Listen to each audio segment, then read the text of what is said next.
Awesome. Well, thank you for joining us. Justin Garrison, the developer evangelist. That's correct, right? Advocate, DevRel. I do stuff. Yeah. From AWS and writes an interesting blog and does all sorts of interesting things. So take it away. Sweet. Let me find. Oh, that's not the button. I was playing with this yesterday, and there's the screen share. There we go. I'll leave. I'll be watching. And you can sweet. There we go. So I was looking for the original email when I heard about Talos, because I was really excited about it when I saw it in, I think it was 2019, and it was announced on Hacker News, and Andrew just sent a post and just like, hey, I'm working on this Talos Linux thing. And at the time I was building on-prem bare metal clusters, and also had some side projects of my own of just like automating OS installations for Kubernetes and how to get those things to work together, and wanting to make them as sort of this integrated step of like, well, I was using CoreOS at the time, which was kind of the best thing we had. It was the container native, no package manager. How do we get this thing in place? I was like, okay, well, what if CoreOS was a little bit closer to Kubernetes? And so I was working on it as just like a side project, and then Talos came out. I was like, this is the thing that I wanted. This is what I was wanting to build without any of the skills to do it. And so I was really excited when it came out. And ever since 2019, I was talking to Andrew, and I've been a big fan of what Talos has done and Cythera Labs has been doing. And so when I saw TalosCon, I was like, I gotta come, I gotta talk to people and meet people in the community that are working with Talos and using it as I have been for a long time in various capacities. So, but this talk isn't necessarily about that. This talk was a derivative of a blog post that I wrote, which was really just about how the goal of infrastructure that we've seen for a very long time as infrastructure engineers, as developers, as whatever you want to call yourself, all of these things that we've been told throughout our lives and the goals were kind of a lie. And I'm here to tell you, I'm sorry that the things you've been working towards, or the things that you might have been working towards are probably a lie if you are taking them blindly. If you are just aiming at a dartboard and saying, that's the thing I want, everyone tells me it has to be automated, it has to be immutable, and it has to be declarative, and that's what you're going for without a rhyme or reason, then you're living a lie, just as I was. And I'm here to help you understand when these things come into play and when they're important. And so I have a alt tab over here. So this is my little picture. I love whiteboarding. It's just fun for me to do, but this is where we always think the goal is, right? This black dot in the middle of the target, that is our automated, immutable, and declarative infrastructure that we say, if we can make it there, then our jobs are better. No, there's no more pages, there's no more downtime. That is the actual goal, and that is completely not the case. And so let's start with this declarative thing of what does it mean for something to be declarative? And standard Kubernetes spec is where a lot of people think like, oh yeah, that's declarative. Of course it is, because I have a YAML file. It's all just data that I send it somewhere, and then it becomes the thing. And I remember the very first time that I ran Kubernetes, ran a deployment, and I said kube control run nginx, and I did kube control get pods right after, and it said they were running, and I said, you know what, I think something's broken, because this is impossible. This is absolutely impossible that the thing I just ran the line above is now saying that it's ready and available the line below. And so I started digging. I'm like, well, what did I break? What was the thing that isn't actually working here? Because somewhere in here it's telling me this is working. I'm like, it can't be. I just did a run command. And sure enough, it actually worked that fast. And I was like, okay, wait, now I have to know how it got here and how we made this in this states. And having this declarative API of just create the thing and everything else figures it out for you was really like, okay, that's kind of amazing. And that really falls into what I put in here, which is like a not great line, but it's this declarative axis here, if I can spell. So everything on this side of the line is me as a user consuming a declarative thing, and over here I'm a builder and I actually create the thing that is declarative. And if we look here, containers are also they're immutable, but they have this kind of declarative thing where it is step by step. We are running these things, but it can figure out using a graph to say like, oh, this comes first, and then I need this one, and these are the layers, and how they like at some point the thing that comes out of it is like a declarative, a consumable that's immutable. I'm like, okay, well, I kind of understand why this is used, but this isn't really declarative in this case, but it creates something that can be used in a declarative system. And that was where this kind of importance of like how they tied together. But the next thing I kind of thought about more and more as I was like, okay, well, as a user of this declarative thing, like who actually cares? Like who cares if the system is declarative? Why is that important? What is the thing that's or the people, like what job role cares that something is declarative? And from everything that I've as in multiple positions, declarative, the platform team cares about declarative.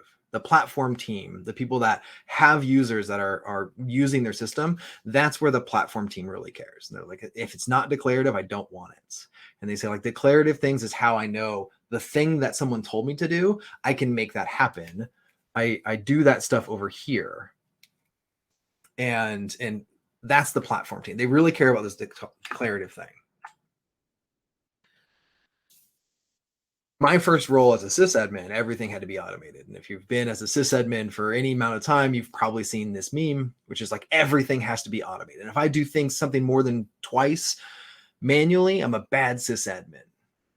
And that was just like always the kind of, as in my role, it was like, well, why'd you do it that way? I'm like, well, I used the console. I clicked in the GUI. And like, why would you ever do that? And my way of automating things always came down to I had to do it once in the GUI. If there was a GUI available, I had to understand how to do it in a GUI. Then I would do it manually using the API or command line tool. I'd say, okay, now let me get rid of the visual side of it and let me see if I understand what the API is doing, what the actual steps are. And then I would move to actually, okay, now let me automate some of those steps and let me see how to make this actually work in a way that is repeatable. And I always did it at least 3 times to figure out how that process works. But everyone in DevOps and sysadmins were always like, oh, you just have to automate it. Just make sure it's automated. It has to be. I was like, well, what does that mean? Like, why am I automating? Well, that's not the goal. The goal isn't the automation. The goal is to eventually save time. But if you've seen this meme, you've probably seen this one too. XKCD, where it's like, in theory, I automate it and then the work goes away. It's just like, I don't have to do that anymore, right? Like it's gone. Great. But in reality, you wrote more code that you now maintain. Like that is the thing that you actually did is you're writing more code. And writing more code is never the immediate solution to things. It might be sometimes automation or obvious. So like, oh yeah, the code's the thing to do. But in that case, we end up with this kind of automation curve here that goes down, but it never goes back to 0. There's always this point where it's like, okay, automation has that curve of effort and there's a steep learning curve up front, but somewhere in here is where you actually ship it. Like you start with that ramp up, you start automating, you have to learn the system to automate it, and then you ship it. And there's still this like tail here that's, you're still working on it. You're still doing more work because you have to train people. You have to make sure that all the like edge cases are caught and you have to do all this stuff. But then as the system changes underneath you, like you're still just maintaining this thing to like keep this automation going. And so there's this moment here where automation, it does make sense, but it kind of has a long tail. You have to make sure that long term that automation made sense to right. This initial effort has to pay off. And if you do too much effort initially and then the thing goes away, you just wasted a bunch of time. And the people who care about automation is usually sysadmins, but also now basically DevOps. This is like the DevOps engineers, the like automation experts. That's where a lot of companies just kind of fell into like DevOps is automation. It's the Jenkins admins. It's the people that wrote the scripts that get the code over to the thing. And that's where DevOps kind of falls. So we've got this platform engineering. They really care about this declarative thing. DevOps engineers care about the automated thing. What about, who cares for DevOps? And who cares about immutable?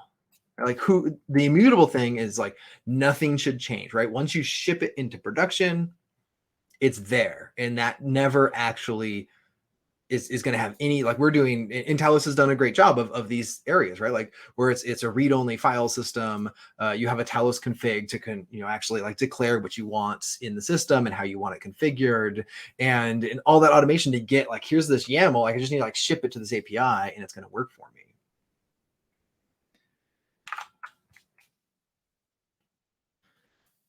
And your immutability is kind of this horizontal plane here, where everything below the line is mutable.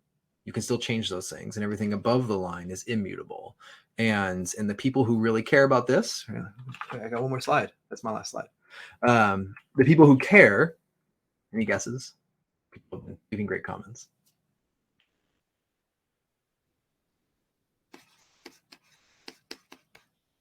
SRE, right? Like the people who care about the production uptime, the people who get paged, the people who say like, hey, I don't want you changing things in production because I'm going to get woken up.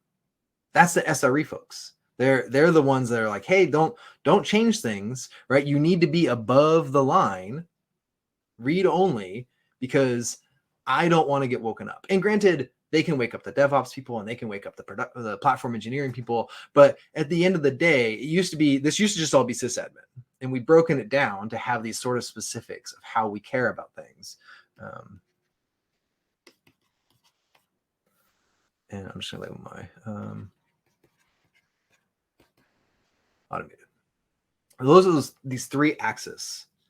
And in some cases, right, like if you work in an area that actually, in my opinion, like the true DevOps, right, like developers are also the operators, this is all their concern, and they get to design this with whatever flexibility and tunables they want for how declarative the system is, how automated the system is, and how immutable the system is. But the actual goal here, if we're looking at this really critically, and I lost my pen. Hold on. Now lost everything. There we go. So instead of saying like this middle target is where we were actually going, which is again what I was always taught. I was like, if you're a good sysadmin, this is what you're doing. The actual goal falls somewhere over here. This is kind of where like the best outcome is for this stuff. There's something that you're going to use long enough so it pays off for automation. It's above a line of control that you can have control over. It's immutable, and it's declarative enough that people can use it. And this is the only section that actually benefits from this. If I am going towards that target in the middle, I'm missing a lot of benefits of where the automation happens, and I might go too low into this place of like, actually, I need to change things in production. They're not completely immutable.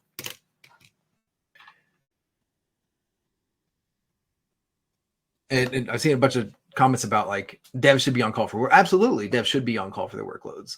But I know a lot of places where that's not the case, where devs don't have enough control. You can't page someone if they can't fix it.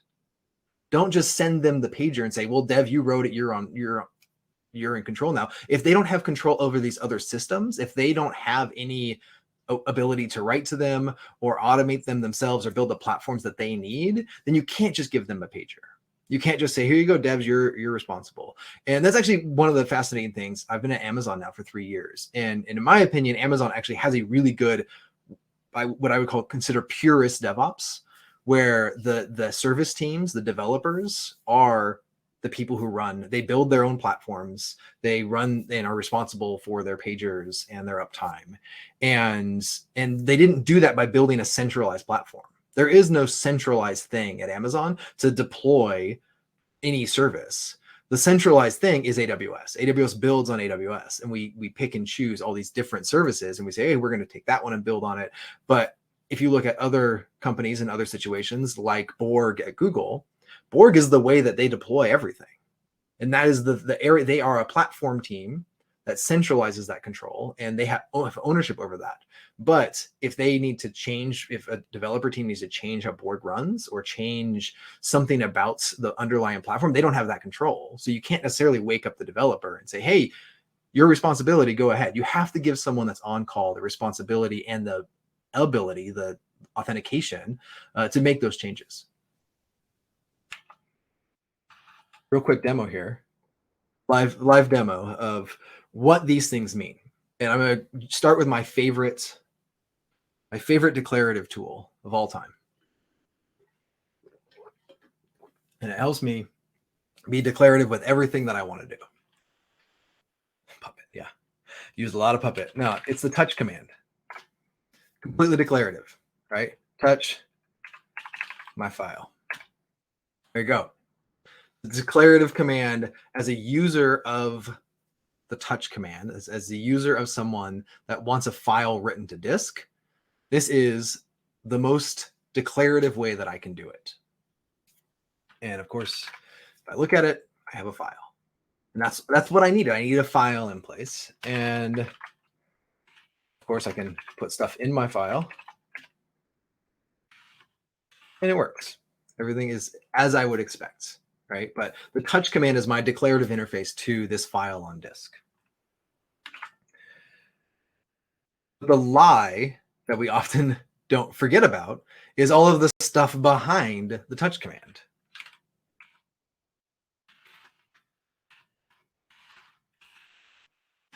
Like where did all that come from? Right? Like, what is this? Right? There's a ton of stuff that touch command did. As a declarative user, I was just like, no, like I just needed a file. And over here is touch is doing its thing. It's like, well, you declared it. I'm on the touch is on the other side of the line, talking to the kernel and the file system and libc and all these other things to say, hey, I need this file to exist. How are we going to get there? How are we going to make that happen? And so touch isn't a declarative tool at all.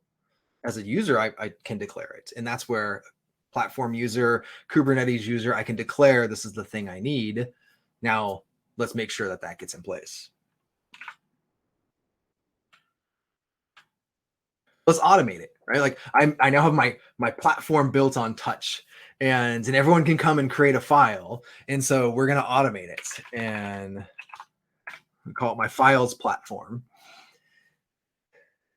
And this is it. This is my automation. This is the entirety of it. And if I sent a PR with this as my request, someone give me it looks good to me, right? Like a LGMT, like this is pretty safe. Like I can understand it. There's no comments. Like might want some documentation in there. But in most cases, you see this come in as a PR, and you're like, yeah, it looks good. You're gonna create some files, right? Based on what exactly, ship it. We're good. So we're gonna ship it. Boom, it's in production now. It's in my folder, and then someone's gonna use it. They don't know how to use it. I didn't write docs for it. I didn't give any help output. There's all this stuff that they don't know what's going on. They're like, sequence? No, I want files. What's this SEQ? That is, some error happened and I don't understand what it is because I didn't write it. I don't understand what's under the hood. And as a user of the automation, it's going to break. And that's where that long tail of hey, once you ship it in production, that little dot, you have that hump still. Like, oh, actually, I need help output. I need to make sure things are happening. I need to just verify some stuff. So in a lot of cases, what we might do is we're going to give some like same defaults, right? So we're going to say how many, and let's say this would be 1, which would be the whatever option someone gives.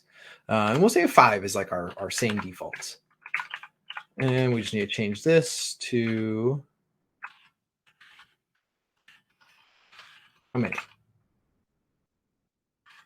right? So now I should be able to, as a user of this automation, I get no output, but I got my 5 files, and that's what I actually wanted as a user.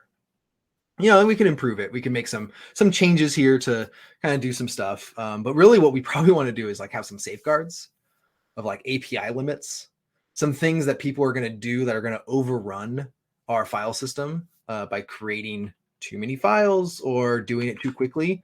And so the thing that happens with, I guarantee you, if you ever written any automation in your life, here's the thing that happens to all of them.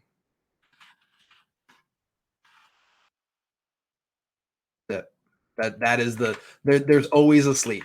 There's always a wait. There's always a thing that happens in any automation at some point. And that's your API limits, right? It's, well, you can't overrun the file system, so we have to sleep.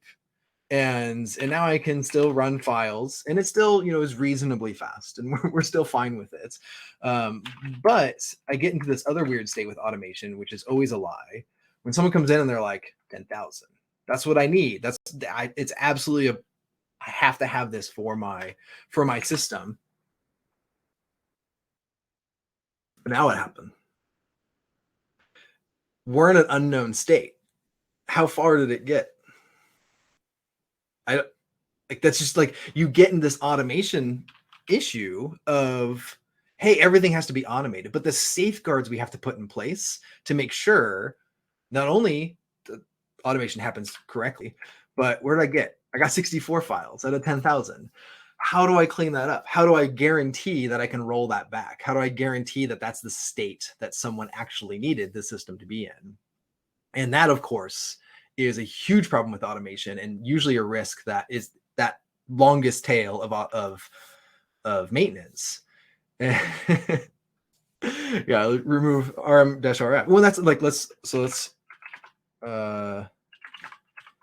sequence 64. Right. Okay. Good. We only deleted the files I didn't care about now. And but that's the automation of like everything has to be automated. And it's like that's a lot of work. That's a lot of maintenance that people don't talk about. And so the final thing is, let's say we now need to make this stuff immutable.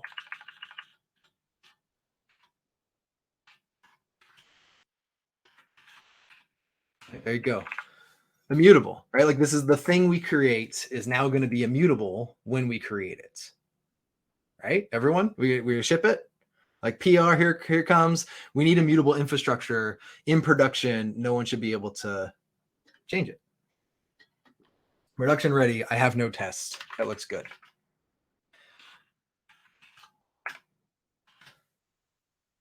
Sweet. I have a bunch of read-only files.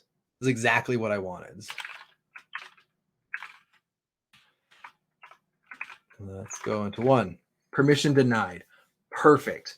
Ship it, right? How the hell did that work? Right? I have read-only files. One's gone. Like I just deleted it. Right? And these are those edge cases that you don't think about. And this is the below the line moment, right? Like everything under here, what happened? Why was that mutable? Why is it that I can still change that? I can take out any of them. Like what is going on here? And the actual thing is we don't control the states underneath us. We don't control the immutability of the layer below us.